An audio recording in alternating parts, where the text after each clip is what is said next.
ॐ अज्ञानतिमिरन्धस्य ज्ञानञ्जनशलाकया चक्षुरुन्मीलितं येन तस्मै श्रीगुरवे नमः। श्रीचैतन्यमनोभीष्टं स्थापितं येन भूतले स्वयं रूपः कदा मह्यं ददाति स्वपदान्तिकं। वन्देऽहं श्रीगुरो श्रीयुतापदकमलं श्रीगुरून् वैष्णवां श्रीरूपं साग्रजातं सहगण रघुनाथान्वितं तं सजीवं साद्वैतं सावधूतं परिजनसहितं कृष्णचैतन्यदेवं श्रीराधाकृष्णपादान् सहगण ललिता श्रीविशाखान्वितांश्च। नमः ओं विष्णुपादाय कृष्णपृष्ठाय भूतले श्रीमते भक्तिवेदांत स्वामी नितनामिने। नमस्ते सरस्वते देवे गौरवाणी प्रचारिणे निर्विशेष शून्यवादी पाश्चात्य देशतारिणे। नमो महावदन्याय कृष्ण प्रेम प्रदायते कृष्णाय कृष्ण चैतन्य नामिने गौरतुष्य नमः। हे कृष्ण करुणा सिंधु दीनबंधु जगतपते गोपेश गोपिका कांता श्री राधा कांता नमस्तुते। तप्त कांचन गौरांगी राधे वृंदावनेश्वरी वृषभानुसुते देवी प्रणमामि हरिप्रिय वाञ्छाकल्पतरुभ्यश्च कृपा सिंधु भैव च पतितानां पावनेभ्यो वैष्णवेभ्यो नमो नमः। जय श्री कृष्ण चैतन्य प्रभु नित्यानंद श्री अद्वैत गदाधर श्रीवासादि गौर भक्तवृंद। हरे कृष्ण कृष्ण कृष्ण हरे हरे, हरे राम राम राम हरे हरे। हरे कृष्ण।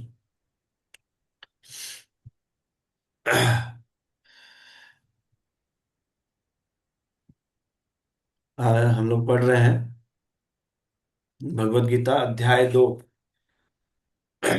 48 श्लोक तक कल तक हो गया है। आज 49वां श्लोक है। हम लोग जब पढ़ना स्टार्ट किए थे तो शरीर और आत्मा के भेद के बारे में बहुत डिटेल में पढ़ रहे थे, और उसके बाद अब हम लोग निष्काम कर्म के बारे में बहुत डिटेल में पढ़ रहे हैं, क्योंकि ये जो चैप्टर है वो गीता का सार है। लगभग सारे इंपॉर्टेंस इसमें जो भी टॉपिक्स है भगवत गीता के, वो सार रूप में इसमें दिए हैं। इसको आगे भी हम लोग डिटेल में पढ़ेंगे, लेकिन निष्काम कर्म को भी जानना बहुत जरूरी है, क्योंकि कर्म के फल के से जो बंधन क्रिएट होता है, चाहे वो सतोगुण का कर्म हो, रजोगुण का हो या तमोगुण का हो, ये तीनों का बंधन आपको इस संसार में बांधता है, इस जन्म मृत्यु के चक्र में वापस फिर से साइकिल में आपको फंसाता है। तो इसलिए हम लोग जब 47वां श्लोक पढ़े थे, तो उसमें हम लोग पढ़े थे कि क्या ऐसा कर्म करना चाहिए, या तो कर्तापन पन का आपको ये ना हो, अभिमान, और या तो फिर ऐसा कर्म करे आपका जिसको आपको फल न बने, जिसका कर्म के फल को भोगने की इच्छा ना करें आप, और ऐसा कर्म करना चाहिए जिसका फल न बने। इन ऐसे कर्म को हम लोग निष्काम कर्म करते हैं, कहते हैं। तो जब हम लोग कर्म का डेफिनेशन पढ़ रहे थे, नित्य नैमित्तिक काम्य, तो आपको याद होगा नित्य डेली रूटीन ड्यूटीज को बोलते हैं, जो स्नान करना खाना खाना, इसको नैमित्तिक इमरजेंसी ड्यूटीज को, जैसे किसी किसी के घर में बूढ़ों का सेवा होना होता है, या श्राद्ध करना किसी का, या आपका घर में किसी मतलब किसी का एक्सीडेंट अगर हो गया तो उसका भी सेवा करना, तो ये सब इमरजेंसी ड्यूटीज में आता है। इन दोनों का रिएक्शन भक्तों को नहीं लगता था। जो भक्त जिस भाव से इस कार्य को भी अगर करते हैं, तो फिर नित्य और नैमित्तिक का भी आपको फल नहीं बांधता है आपको। और एक था भक्ति, अकर्म में भक्ति, तो ये तीन तरह के कर्म करने के लिए हम लोग बोला गया था, मतलब हम लोग कर सकते हैं कि नित्य, नैमित्तिक और भक्तिपूर्ण कर्म, भक्तिमय कर्म।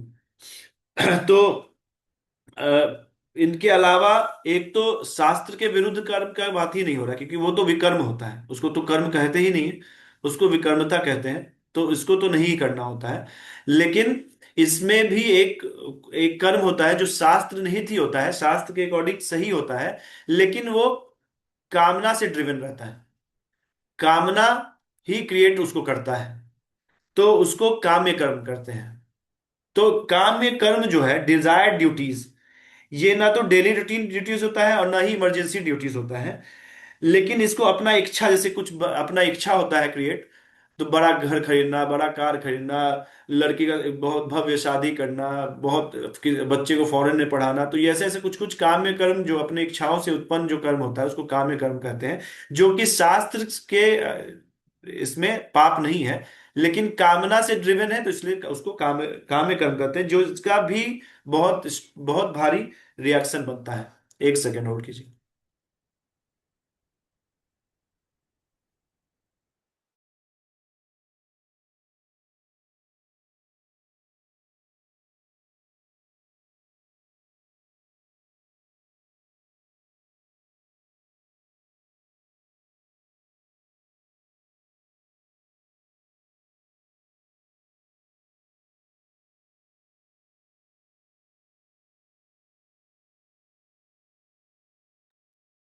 हाँ, तो काम्य कर्म के बारे में हम लोग पढ़ रहे थे इसमें। तो अब क्या है कि ये जो है कर्म, ये शास्त्र के मर्यादा में ही कर रहे हैं, लेकिन तब भी वो जो कर्म है वो मतलब शास्त्रों के द्वारा वो गलत नहीं होता है। मतलब शास्त्र थोड़ी ना बोल रहा, कहीं ऐसा तो नहीं लिखा कि आप बड़ा कार्य नहीं कर सकते, बड़ा घन, लेकिन उसके बाद जो आप क्रियाएं करते हैं वो आपको और जन्म, ये जो चक्र जो है, ये जो कर्मों का जो बंधन है, इसमें और फंसाता चला जाता है। तो इसलिए काम्य कर्म को सबसे ज्यादा कर्मों में सबसे घातक बोला गया है। इसी को इसके बाद हम लोग फिर निष्काम कर्म पढ़े थे कि निष्काम कर्म किसको कहते हैं। और जो लास्ट श्लोक हम पढ़े थे उसमें हम लोग पढ़े थे कि समत्वम योग उच्यते, मतलब समता ही योग कहलाता है। ये हम लोग लास्ट क्लास में पढ़े थे। तो उसमें योगस्थ कुरु कर्माणि, मतलब योग में, भक्ति योग में स्थित होकर कर्म करने के लिए कहा गया है। और उसमें क्या कहा गया है कि सिद्धि असिद्धियों में सम रह के, कर्म फल की सफलता और असफलता में भी सम रहने के लिए बोला गया है। मतलब आपको कोई भी परेशानी आ रहा है तो उसमें आपको ऐसा नहीं तुरंत रिएक्ट कर देना है, उसको समझना है, उसमें भी समता रखना। तो समत्वम को ही योग उच्यते कहा गया, समत्वम को ही योग बोला गया है। ठीक है, इतना तक आप लोग समझ गए। अब देखिए क्या है, क्लासेस थोड़ा कुछ लोगों को टफ लग रहा होगा, जो लोग थोड़ा सा भी नहीं पढ़ते हैं, जो थोड़ा सा भी ध्यान देते होंगे उनको टफ नहीं लगता होगा। लेकिन आप सिर्फ टाइम पास कर रहे हैं तो क्लास करने की कोई आवश्यकता नहीं है, फिर नाम जप कीजिए, आपका ज्यादा फायदा वो करेगा। लेकिन अगर आप क्लास करते हैं और इसको समझना चाहते हैं कि आखिर मतलब तथ्य को जानना चाहते हैं, तत्व को देखिए, इस तत्व को जाने बिना भगवान के क्रियाओं को आप नहीं समझ सकते हैं। जिन जैसे किसी भी इंसान का जब तक आप स्वभाव नहीं समझेंगे, उनका लाइक्स डिसलाइक्स नहीं समझेंगे, उनका क्या स्वभाव है, क्या पसंद है, क्या नहीं पसंद है, क्या उद्देश्य है किसी भी कार्य को करने का, जब तक आप ये नहीं समझेंगे तब तक उसके द्वारा किए गए कर्म को आप ठीक ठीक नहीं समझ सकते हैं। तो भगवत गीता आपको तत्व ज्ञान देता है, आपको पहले बेसिक्स बताता है कि जीवन, आत्मा, शरीर का भेद क्या होता है, आत्मा किस तरीके से संसार में फंसा हुआ है, क्या आत्मा का स्वभाव होता है, शरीर से आसक्त होने से क्या होता है, आसक्ति का क्या है, ये है वैराग्य क्या है। तो ये थोड़ा थोड़ा चीज अगर आप नहीं समझेंगे, और आपको विश्वास कीजिए हम 10% 20% बचा बता रहे होंगे बस, ऐसा नहीं कि 100%, आप 100% समझ नहीं होगी तो हम लोग हैं ही नहीं। लेकिन हम बता रहे हैं कि एटलीस्ट थोड़ा ध्यान देके इसको पढ़ेंगे तो ही आप समझ पाएंगे कि तो तभी आप मीनिंगफुल लाइफ जी पाएंगे। नहीं तो फिर वैसे ही जैसे सब लोग जी रहे हैं।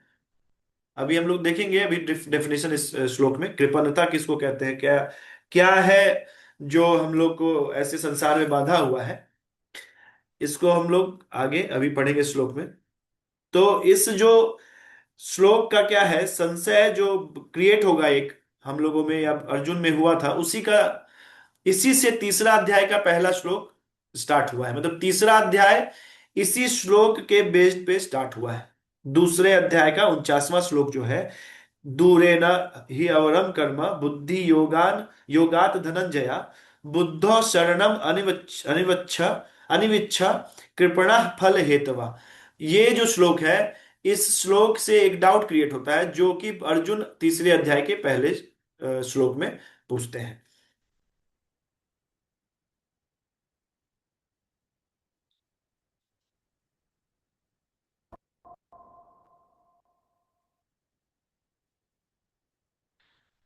यही है, दूरेण हि अवरम कर्म बुद्धि योगात धनंजया बुद्धो शरणम अनविच्छ अनविच्छ कृपणः फल हेतवा।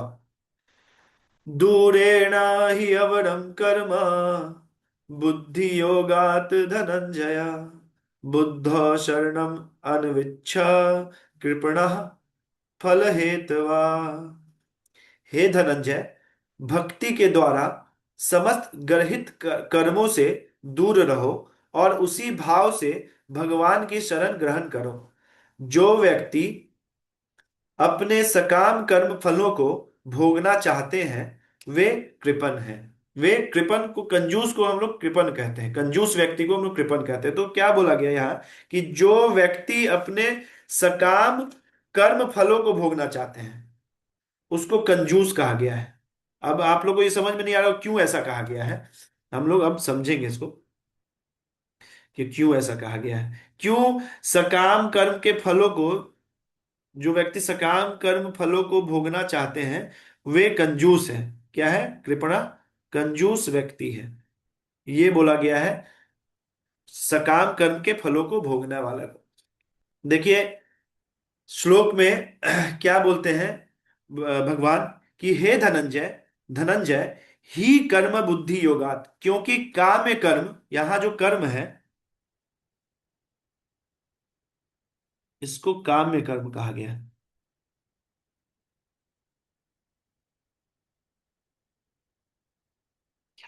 दूरे न ही अवरम कर्म, धनंजय ही कर्म बुद्धि योगात, बुद्धि योगात धनंजय।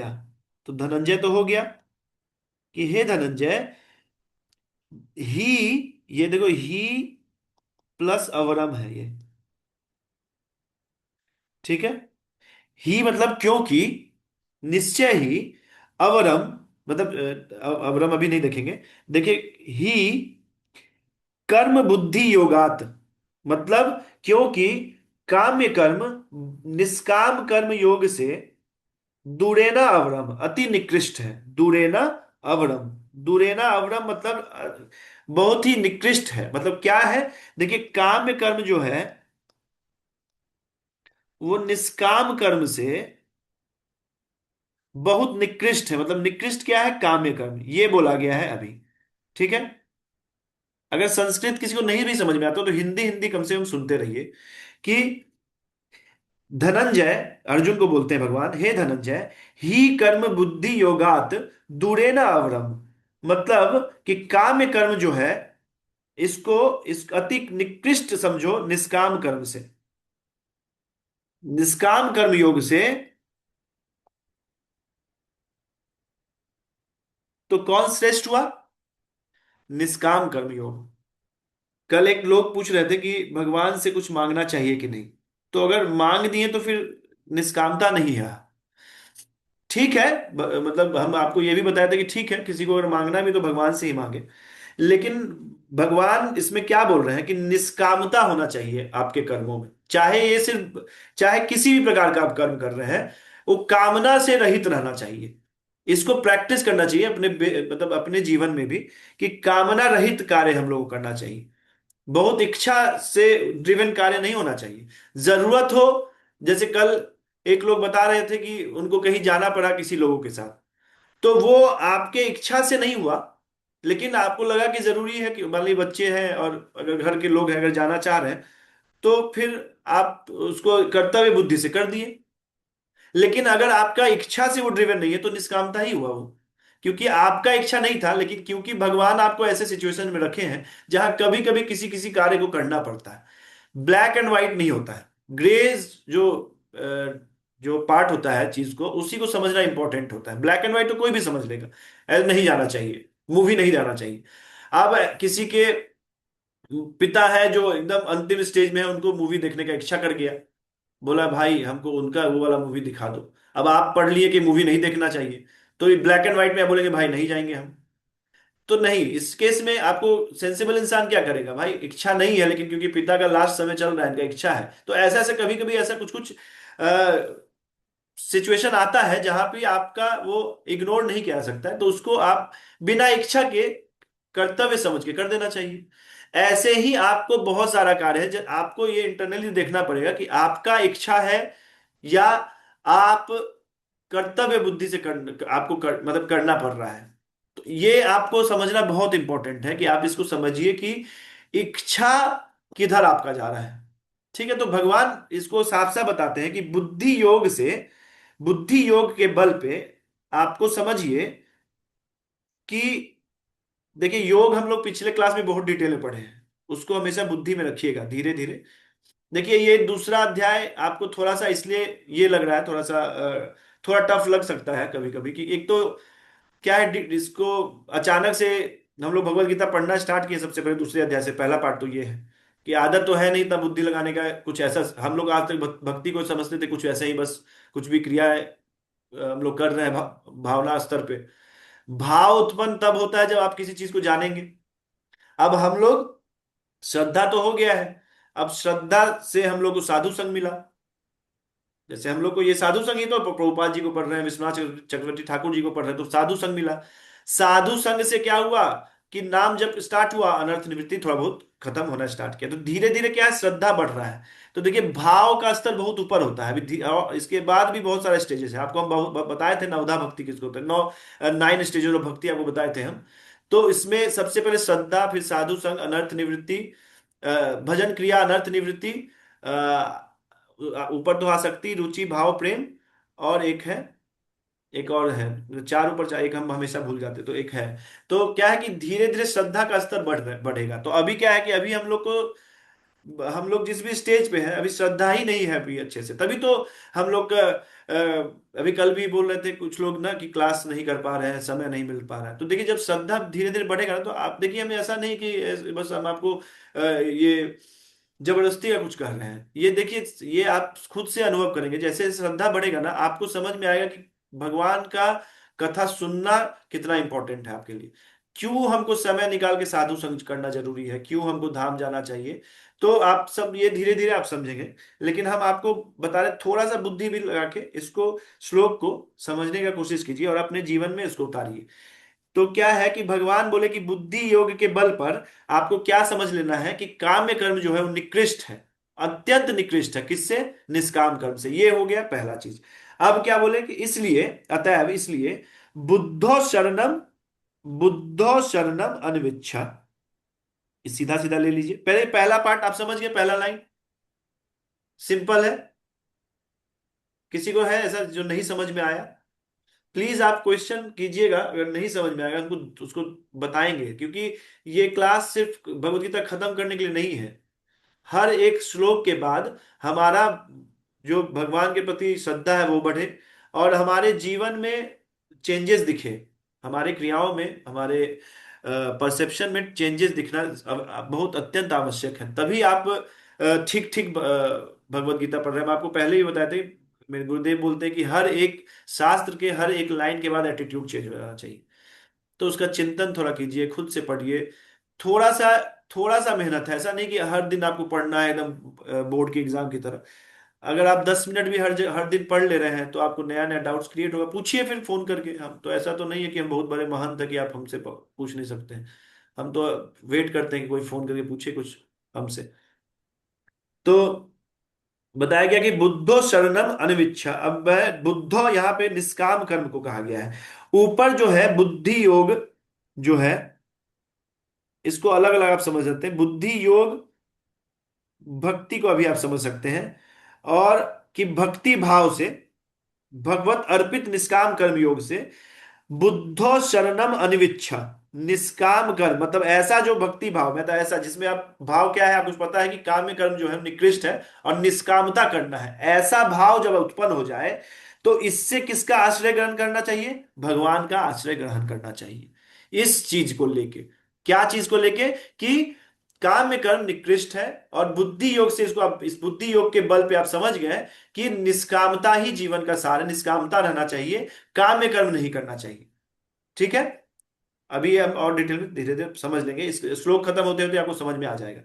तो बुद्धो शरणम अनविच्छा, निष्काम कर्म का आश्रय ग्रहण करना चाहिए। यहां बोला गया कि इसलिए निष्काम कर्म का आश्रय ग्रहण करना चाहिए। निष्कामता, चाहे मन कुछ भी बोल रहा हो, इंद्रिय कुछ भी बोल रही हो, निष्काम कर्म का ही आश्रय ग्रहण करना चाहिए, भगवान बोल रहे हैं इसमें, इस श्लोक में। ठीक है, और उसके बाद सेकेंड लास्ट लाइन क्या बोले? कृपण फल हेतवा, क्योंकि फल की कामना करने वाले जो लोग हैं वो कृपण होते हैं, वो कंजूस होते हैं। अब हम कंजूस के बारे में पढ़ेंगे क्या होता है। तो आप समझ में आया इस श्लोक को क्या बोला गया है। इस श्लोक में बोला गया कि हे धनंजय, जो निष्काम कर्म है वो बहुत उत्कृष्ट है। किसके किससे? काम्य कर्म से। और उसको क्या करना है? दूरे ना ही अवरम। काम कर्म, काम्य कर्म को क्या करना है? दूर से ही ग्रहित, उसको निंदन मतलब दूर से ही उसको त्याग दो, उसको पास ही मत आने दो। दूरे ना अवरम। वरम मतलब कभी कभी हम बोलते हैं ना ग्रहण करना, अवरम मतलब ग्रहण नहीं करना। तो ग्रह निंदनीय कार्य है, बोला कि अवरम मतलब निंदनीय। देख रहे हैं यहाँ पे लिखा है ना अवरम मतलब। तो काम्य कर्म को दूर से ही त्याग दो। किसके बल से इसको समझना है? बुद्धि योग से। बुद्धि योगात से आपको समझना है कि काम कर्म को दूर से ही त्याग देना है। इतना समझ में आया? ये हो गया पहला लाइन। दूसरा लाइन जब आप इतना समझ गए तो इसी भाव को लेके बुद्धो शरणम अनविच्छा। बुद्धो मतलब निष्काम, ऐसी ही चेतना लेके। कैसी चेतना लेके? जो पहला लाइन है, ऐसी चेतना लेके बुद्धो शरणम अनविच्छा, मतलब निष्काम कर्म का आश्रय ग्रहण करो। निष्कामता अपने जीवन में लाओ। निष्काम, बिना कामना रहित कार्य करो। जो आवश्यक है, जो अब आपको बताए थे, गुरु साधु शास्त्र जो बोल रहा है उसको करना है। अपना इच्छा नहीं देखना है कि मेरा इच्छा क्या कर रहा है। ठीक ठीक इसको पहले समझना चाहिए और उसको जीवन में एज इट इज उतारना चाहिए। इसी को तो योग पढ़े थे हम लोग पिछले क्लास में, है ना। तो ऐसे बुद्धो शरणम अनविच्छा, निष्काम कर्म का सहारा ले लो। और क्या है कि जो नहीं लेता है और जो कामना से रहित, कामना से इंस्पायर होकर कर्म करता है उसको क्या बोलते हैं? कृपण बोलते हैं। देखिए श्लोक अब आपको समझ में आ जाना चाहिए। हम 15-20 मिनट आपको हम सिर्फ श्लोक पढ़ाए हैं, क्योंकि देखिए ये भारी नहीं लगना चाहिए आप लोग। हम अपना बुद्धि या ज्ञान दिखाने के लिए नहीं आते हैं, हम लोग पढ़ने के लिए आते हैं जिसको सब कुछ समझ में आए। इंपॉर्टेंट वो है, ठीक है ना। तो इतना आपको अब समझ में आना चाहिए। जितने लोग हैं अभी 17-18 लोग हैं, सबको ये समझ में आना चाहिए कि ये श्लोक क्या बोलना चाह रहा है कि काम्य कर्म बहुत निकृष्ट है निष्काम कर्म से। इसको अपने बुद्धि योग से समझो और क्या करो? निष्काम कर्म का सहारा लो, उसके शरण में जाओ, निष्कामता लाओ जीवन में। क्योंकि कृपणा फल हेतुवा, क्योंकि फल से, फल के हेतु से जो फल के लिए कार्य करते हैं उसको कृपण कहते हैं। इतना आपको समझ में आ गया। अब हम लोग प्रभुपाद जी का तात्पर्य पढ़ेंगे। देखिए प्रभुपाद जी का तात्पर्य पूरा पढ़ेंगे हम लोग। जो व्यक्ति भगवान के दास रूप में अपने स्वरूप को समझ लेता है वह कृष्ण भावनामृत में स्थित रहने के अतिरिक्त सारे कर्मों को छोड़ देता है। अब देखिए सारे कर्मों को छोड़ देना मतलब ये नहीं है कि काम में और इमरजेंसी ड्यूटीज को छोड़ देना। इसलिए हम पहले आपको काम में और इमरजेंसी ड्यूटीज पढ़ाएं कि आप समझिए बार बार। अब कर्म के बारे में आपको कॉन्सेप्ट क्लियर होना चाहिए कि अगर सारे कर्मों को छोड़ने के बारे में बता रहा है तो विकर्म, काम्य कर्म को छोड़ने के लिए बताया गया है, या अकर्मता जिसमें जो आलस प्रमाद वो वाले कर्म को, तो उस सारे कर्म को छोड़ने के लिए बोला जा रहा है। अब आपको ये डाउट नहीं होना चाहिए कि भाई हम सारे कर्म कैसे छोड़ दें, सारे कर्म कैसे छोड़ दें। ये अब आपको डाउट नहीं होना चाहिए। ये उन कर्मों को छोड़ने के लिए बोल रहा है जो काम्य है, जो आपको बंधन में बांधता है। अगर आपको नहीं समझ में आता है 2.47 2.47 का ही दो पार्ट जो वीडियो है उसको फिर से देख लीजिएगा, कर्मों का कॉन्सेप्ट आपको क्लियर होगा। लेकिन फिर भी आप समझ लीजिए कि वैसे कर्मों को छोड़ने के लिए बोल रहा है जो, जैसे काम्य कर्म था, विकर्म था और अकर्मता था जो कि आलस से प्रमाद से आपको आता था। ठीक है, इस सारे कर्मों को छोड़ने के लिए बोल रहा है। और किससे स्थित रहने बोल रहा है? स्थित में रहने बोल रहा है कि आपको कृष्ण भावना में स्थित रहे। ठीक है, ये हो गया पहला पॉइंट। अब है जीव के लिए ऐसी भक्ति कर्म का सही मार्ग है। जीव के लिए ऐसी भक्ति, जो ऐसी भक्ति कर रहे हैं, कर्म का सही मार्ग है। ठीक है, ये समझ गया आपको। केवल कृपण ही अपने सकाम कर्मों का फल भोगना चाहते हैं, किंतु इससे वो भव बंधन में और अधिक फंसते जाते हैं। क्योंकि फल भोगने से आपको सकाम कर्म का भी, कामना से आपको कोई कर्म भगवान से, अगर आप बहुत तपस्या मांग लिए, बहुत बहुत सुकृति जगत जुटा लिए, आपको अच्छा अच्छा फल मिलेगा, तो उसको भी अगर भोगेंगे तो क्या बोल रहे हैं कि ऐसे भक्ति को, जीव के ऐसी भक्ति कर्म को सही, मतलब कि क्या बोला गया? फल भोगना, सकाम कर्म का फल भोगना चाहते हैं, किंतु इससे वो भवबंधन में और अधिक फंस जाते हैं, इससे और अधिक फंस जाते हैं। ठीक है, कृष्ण भावनामृत के अतिरिक्त जितने भी कर्म संपन्न किए जाते हैं वह गर्हित है, क्योंकि इससे कर्ता जन्म मृत्यु के चक्र में लगातार फंसा रहता है। अब देखिए, अभी कोई बोलता है भक्ति छोड़ के और कोई कार्य नहीं करना चाहिए, तो अब समझ में आ रहा है कि भक्ति में आपका वो सारे ड्यूटीज भी हैं, नित्य, नैमित्तिक और अकर्म में भक्ति। ये तीन तरह के कर्म कर्म हम आपको बताए थे कर सकते हैं। तो ये भक्ति अगर बोल रहा करने, तो उसमें सब आ जाएगा। ऐसा नहीं कि अब भक्ति ही करें, नौकरी नहीं करें, भक्ति करें, नहाए हुए नहीं, कमाए नहीं। तो जो आदमी ऐसा बोलता है, तो उसको पहले सारे कॉन्सेप्ट को समझने के लिए यहां तक आप देखिए, कोई आदमी वो सारे श्लोक नहीं पढ़े, कर्म के कॉन्सेप्ट को नहीं समझे, और सीधे ये पढ़ ले कि कि कृष्ण भावनामृत के अतिरिक्त जितने भी कर्म संपन्न किए जाते हैं वे गर्हित है, क्योंकि इसमें कर्ता जन्म मृत्यु के चक्र में। अब बोले प्रभुपाद जी तो यहाँ गजब बात बोल रहे हैं, ऐसा थोड़ी ना होता है भाई का। तो जो मूर्ख है उसको कैसे समझाया, तो उस समय शांत रहना चाहिए आदमी। बोले नाम जप कीजिए आप। तो ऐसे हम लोग जब प्रचार करते हैं, तो बहुत बार हम लोग जब देखते हैं उसका स्थिति ये रहता है, तो हम लोग पहले चुप रहते हैं, उसको धीरे धीरे धीरे, अभी देखिए अभी कम से कम 10 लोगों का तो कॉन्सेप्ट क्लियर हो गया होगा यहाँ पे, कि भाई कर्म, किस कर्म के बारे में क्यों बोला जाता है भक्ति करो भक्ति करो, क्योंकि भक्ति में सब इंक्लूडेड हो जाता है ना। उसको कैसे करना है ये भी हम लोग प्रैक्टिकली समझ रहे हैं हर एक श्लोक के बाद। कोई मूर्ख होगा जो बोलेगा यार भक्ति करें, ये देखिए भक्ति करने से क्या होगा, कमाएगा क्या, खाएगा क्या। तो अभी ये सब चीज, अब आपको डाउट नहीं रहना चाहिए, और अगर डाउट है तो बार बार पढ़िए, इसको फिर से पढ़िए, 47वां श्लोक फिर से पढ़िए। कर्म का कॉन्सेप्ट क्लियर होना चाहिए, बार बार आपको बोल रहे हैं। अतः कभी इसकी आकांक्षा नहीं करनी चाहिए कि मैं कर्म का कारण बनूं, ये भी आपको बता दिए। मां कर्म फल हेतुर्भु। कृष्ण भावनामृत में हर कार्य कृष्ण के तुष्टि के लिए किया जाना चाहिए, ये भी आपको कल हम बताएं। योग इसी को बोलते हैं, जो आदमी भगवान से संबंध जोड़ता है, तो उसका क्या भावना रहना चाहिए कि हर एक कार्य जो है वो कृष्ण के तुष्टि के लिए होना चाहिए। मेरे तुष्टि ने भोगता राम ये कि तब शाम, भगवान ही भोगता है, वही इंजॉयर है। हम बस एक तरह का कठपुतली है जो इस सिचुएशन में है। कर्तव्य गुरु साधु शास्त्र से पढ़ते हुए हमको कर्तव्य का अपना पालन करना है, और भक्ति भाव से ही जीवन को जीना है। ठीक है। तो कृपणों को यह ज्ञात नहीं है कि दैववश या कठोर श्रम से अर्जित संपत्ति का किस तरह सदुपयोग करें।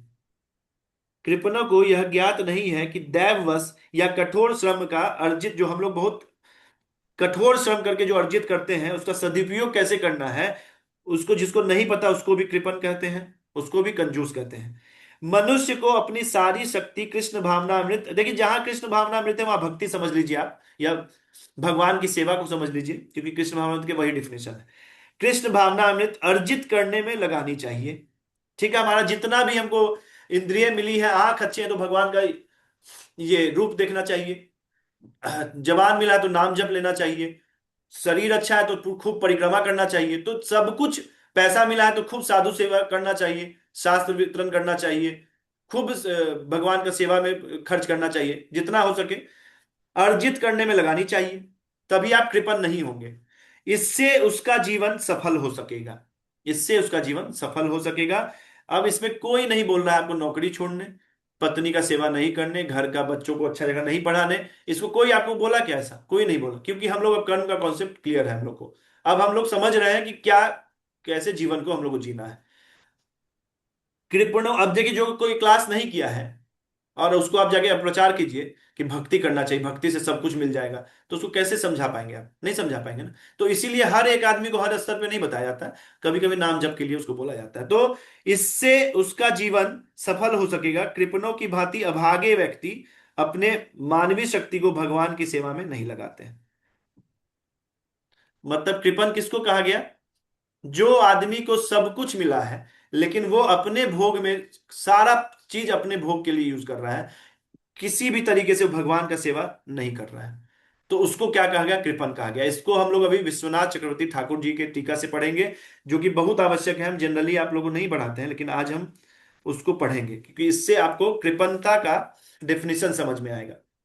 देखिए यही श्लोक है, इसको हम लोग पढ़ेंगे। हे धनंजय, क्योंकि काम कर्म भगवत अर्पित निष्काम कर्म योग से अत्यंत निकृष्ट है। अभी आप समझ रहे होंगे जो हम पढ़े हैं। अतः तुम निष्काम कर्म योग का आश्रय ग्रहण करो, फल की कामना वाले कृपण होते हैं। इतना तो हम लोग समझ गए हैं।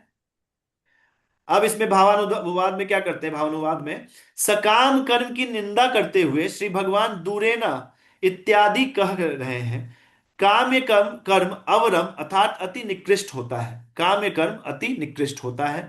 परमेश्वर को अर्पित निष्काम कर्म योग ही बुद्धि योग कहलाता है। ये हम लोग कल भी पढ़ लिए हैं। यहां बुद्धों का तात्पर्य है निष्काम कर्म, एवं बुद्धि योग का तात्पर्य है निष्काम कर्म योग। कर्म और कर्म योग में हम लोग कल डिफरेंस, ऐसा कर्म जो योग क्रिएट करे, भगवान से एक संबंध स्थापित करे, उसको कर्म योग कहते हैं। और कर्म तो हम लोग निष्काम कर्म को कहते हैं। बाकी सब तो विकर्म है या कर्म है, जो सब संबंध जो हम लोग को ये सी कर्म के बंधन में हमको बांधता है। तो इतना तो समझ में आ रहा है आपको। अब क्या है कि जो लोग निष्काम कर्म योग का तात्पर्य नहीं समझ पाते तथा कर्म फल में आसक्त रहने के कारण कभी सुखी कभी दुखी होते हैं, वे कृपण कहलाते हैं। देखिए कृपण, अच्छा कंजूस हम लोग किसको कहते हैं? कि देखिए आपके पास कुछ है, उसका आप ठीक ठीक यूटिलाइजेशन नहीं कर रहे हैं। जैसे कभी कभी आदमी के पास सब कुछ रहता है, लेकिन फिर भी वो क्या करेगा, एकदम जैसे अब जाना है यहां से कहीं, तो क्या करेगा, ऑटो लेगा, तो ये लेगा। अब उसके पास महीने का 1 लाख रुपया आ रहा है, अरे बाइक ले लो, साइकिल ले लो, लेकिन उसको ठीक ठीक उपयोग करने समय बचेगा ना, उससे और सेवा हो सकता है, और भी अलग अलग कार्य हो सकते हैं। तो आपको क्या करना चाहिए? आपको उस समय अपना कोई खरीद लेना चाहिए सुविधा, कोई या कुछ भी ऐसा चीज जिससे आप यहाँ से वहां आसानी से जा सके, जो भी आपके औकादानुसार है, जो औकात के अनुसार आपके है, जो आप इजीली खरीद सकते हैं, उसके लिए बहुत आपको मेहनत नहीं करना पड़े, स्वाभाविक आप ले सकते हैं, तो उसको ले लेना चाहिए। लेकिन लोग क्या करेंगे, नहीं, जो कंजूस लोग हैं, क्या कहते हैं, नहीं नहीं पैसा बचेगा, इससे 10 रुपए बच जाएगा। उसको समय का शरीर का कोई ज्ञान ही नहीं है, उसको क्या है, उसको सिर्फ और सिर्फ पैसा दिख रहा है। तो उसको देखिए ठीक ठीक ज्ञान नहीं है कि कैसे चीजों का उपयोग करना चाहिए, तो उसको भी कृपण कहते हैं। और ठीक उसी कृपण के बारे में यहां बोला गया है कि आपको ये मनुष्य जीवन मिला है, आपको सारी सुविधाएं जो भी आपको भगवान दिए हैं, उसको आपको भगवान की सेवा में लगाना चाहिए, ना कि अपने सेवा में। तो कृपणता हुआ कि नहीं? आप उस चीज को अच्छे अच्छे अच्छे से उपयोग करना नहीं जानते हैं, तो उसी को तो कृपणता कहते हैं। तो अभी क्या है कि जो अभी क्या किया, कर्म योग तात्पर्य नहीं समझ पाते तथा कर्म फल आसक्त, आसक्ति बोल रहा त्याग नहीं, लेकिन क्या करे, आसक्त रह के सुख दुख भोग रहा है, तो उसको कृपण कहा गया है। बृहद आरण्यक में इसे और भी स्पष्ट रूप से, उपनिषद में स्पष्ट रूप से बताया गया है। इसको पढ़िएगा, एक कहानी है, सुनिएगा ध्यान से। एक समय महाराजा जनक के राज दरबार में तत्ववेत्ता महर्षियों और ब्रह्मर्षियों का समागम हुआ था। समझ रहे हैं? महाराज जनक के सैकड़ों नई दुधारू गायों को सुंदर सुंदर बछड़ों सहित अपने राज कर्मचारियों द्वारा मंगवाया। समझ रहे हैं? तो सबको गाय को मंगवाया, वहां पे महाराज जो जनक थे वो मंगवाए सबको अच्छे से सुंदर सुंदर सजा के।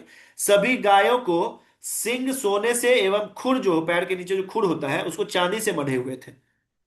सोने के अलंकारों से सुसज्जित वस्त्र उनके पीठ पर शोभा पा रहे थे। सोचिए गाय को कितना सजाया गया था, सोने के अलंकारों से उसके पीठ सजाया गया था, आपको सर पे सोना लगाया गया था, और खुर को जो है वो चांदी से सजाया गया था। महाराज जनक के उन ऋषियों के ओर मुड़कर बड़े ही नम्रता से हाथ जोड़कर कहा, मैं प्रार्थना करता हूं कि आप लोगों में से जो ब्रह्मवेत्ता हैं, जो भगवान को ठीक ठीक जानते हैं, वे इन गायों को ग्रहण करें।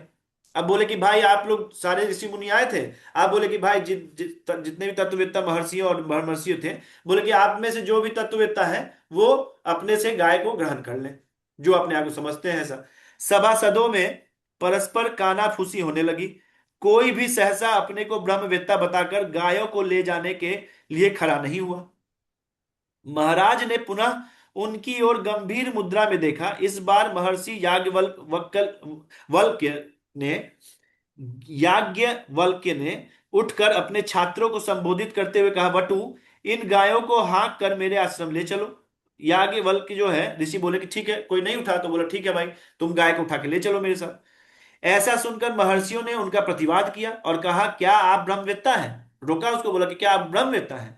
तो महर्षि याज्ञवल्क्य बोले, उत्तर दिए कि ब्रह्मवेत्ता के चरणों में मेरा प्रणाम है, तथापि आप लोगों को इस विषय में कुछ परीक्षा लेनी हो अथवा अथवा कोई जिज्ञासा हो तो आप ऐसा कर सकते हैं, आप पूछ लीजिए हमसे, कोई क्वेश्चन आपको लगता है कि नहीं हमको हमको नहीं आता है तो। महर्षियों ने नाना प्रकार के प्रश्न किए और उन प्रश्नों का यथोचित यथोचित उत्तर महर्षि याज्ञवल्क्य ने दिया। सबके अंत में महाविदुषी गार्गी एक ऋषि थे, बड़े नम्रता पूर्वक कहा, उनसे पूछा, कृपण कौन है तथा ब्राह्मण कौन है? ये बोला गया क्वेश्चन था लास्ट, इसीलिए कहानी सुना गया। तो याज्ञवल्क्य से बोला गया कि आप बताइए कि कृपन कौन है और ब्राह्मण कौन है। तो इसको बोले हैं याज्ञवल्क ने कि यो वा एतम अक्षरम गार्गे विदित्वा स्माल लोकात प्रैति सकृपना। ऐसा ही इसके आगे ब्राह्मण का भी डिफिनेशन हम लिखे हैं, अभी हम बताएंगे आपको। खैर, कृपन से ही आपको समझ में आएगा ब्राह्मण किसको कहते हैं। तो ये वो श्लोक बोले तो बोले, अर्थात हे गार्गी, अच्युत वास्तव स्वरूप भगवान को जाने बिना ही जो इस लोक से चले जाते हैं वो कृपण है। समझ रहे बात को, गंभीरता को समझ रहे हैं कि ये टाइम पास नहीं है ये। आप समझिए कि कितना बड़ा बात बोले कि हे गार्गी, अच्युत वास्तव स्वरूप भगवान को जाने बिना ही जो इस लोक से चले जाते हैं वो एक कृपण है। समझ रहे हैं? सिंक इन हो रहा है दिमाग में कि अभी तक क्या हुआ। अब क्या है कि इसमें कृपणता का परिभाषा दिया गया है जी, जो व्यक्ति अपने शरीर और संसाधनों को, जितना भी उसको चीज मिला है, केवल अपनी इंद्रियों की तृप्ति या स्वार्थ के लिए उपयोग करता है, वह कृपण या कंजूस कहलाता है। मतलब कृपण व्यक्ति जो है अपने मेहनत का फल केवल केवल अब खुद भोगना चाहता है, ना ही ईश्वर का या समाज में कोई भी सेवा किसी भी तरह से वो अर्पित करता है, वो सिर्फ खुद भोगता है, उसको कृपण कहते हैं। ठीक है। ऐसे व्यक्ति अपने जीवन का पूर्ण लाभ भी नहीं ले पाते हैं और जन्म मृत्यु के चक्र में फंस जाते हैं। अब देखिए, अगर पैसा है तब भी भगवान को प्रसन्न किया जा सकता है, अगर सिर्फ शरीर स्वस्थ है तब भी भगवान को प्रसन्न किया जा सकता है। तो जो ऐसा नहीं करता है वो कृपण है, और जो ऐसा कर देता है वो ब्राह्मण है। ब्राह्मण का अर्थ है कि जो व्यक्ति अपने ज्ञान, शक्ति और शरीर को भगवान की सेवा और समाज कल्याण के लिए समर्पित करता है, वह सच्चा ब्राह्मण या उदार कहलाता है। ठीक इसका उल्टा जो होता है उसको ब्राह्मण। अब देखिए, इसको ब्राह्मण कहते हैं। कोई अपने आप को ब्राह्मण अगर कहता है तो उसका इक्वालिटी ये भी होना चाहिए फिर। समझ रहे हैं? जन्म से नहीं, जन्म से नहीं, इसका ये एक क्वालिटी होना चाहिए कि वो अपने सारे रिसोर्सेज का उपयोग भगवान की सेवा में लगाता है, तभी वो ब्राह्मण कहलाएगा। और नहीं तो क्या है, वो कृपण है। ठीक है। तो श्लोक क्या था?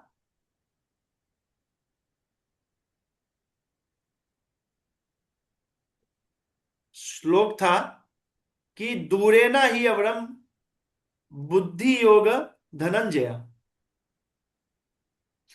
बुद्धो शरणम अनविच्छ कृपणः फल हेतवा, दूरेना ही अवरम कर्मा बुद्धि योग धनंजय। मतलब बुद्धि योग के बल से ये जो काम्य कर्म को अति निकृष्ट समझ के इसको दूर से ही, निंदनीय कार्य समझ के इसको दूर से त्याग दो। और क्या करना चाहिए? बुद्धो शरणम अनविच्छा, निष्काम कर्म की शरण ग्रहण ग्रहण कर लेना चाहिए। क्योंकि कृपणा फल हेतवा, क्योंकि जो कृपण लोग होते हैं वही फल के भोग भोगते हैं, फल की कामना से वो कोई भी कार्य करते हैं।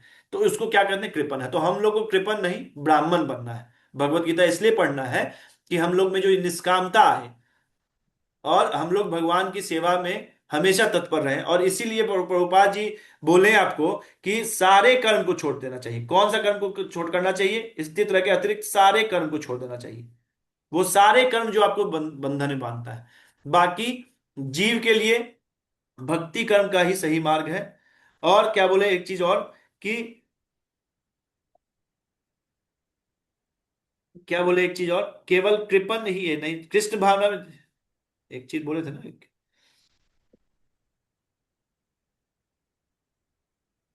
हाँ, कृष्ण भावनामृत के अतिरिक्त जितने भी कर्म संपन्न किए जाते हैं वे ग्रहित हैं, क्योंकि इससे कर्ता जन्म मृत्यु के चक्र में लगातार फंसा रहता है। अतः कभी इसकी आकांक्षा नहीं करनी चाहिए कि मैं कर्म का कारण बनूं।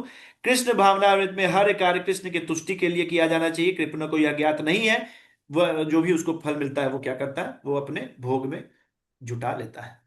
तो ये आपका श्लोक था। समझ गए? आपको इस श्लोक के बाद आपको समझ में आना चाहिए कि काम्य कर्म क्यों नहीं करना है और करना क्या है। निष्कामता के साथ कर्म करना है। क्यों? और निष्कामता का बुद्धि योग से समझना है इस चीज को। और निष्कामता का शरण ग्रहण करना है।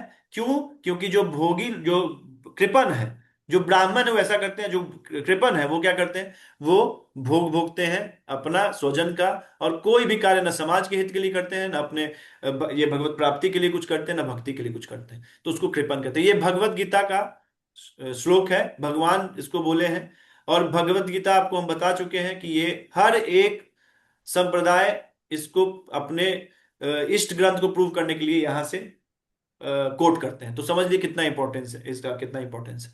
तो इसका, इस चीज को बहुत ही सीरियसली लेते हुए अपने जीवन में एक बहुत बड़ा बदलाव आना चाहिए। ये था आज का श्लोक। बहुत छोटा श्लोक था, बहुत कम समय में ही खत्म हो गया लगभग। लेकिन अब किसी का प्रश्न है तो हम लोग अभी पूछ लेंगे। इसको पहले रिकॉर्डिंग को हम लोग स्टॉप कर देते हैं। हरे कृष्णा। श्रील प्रभुपाद की जय।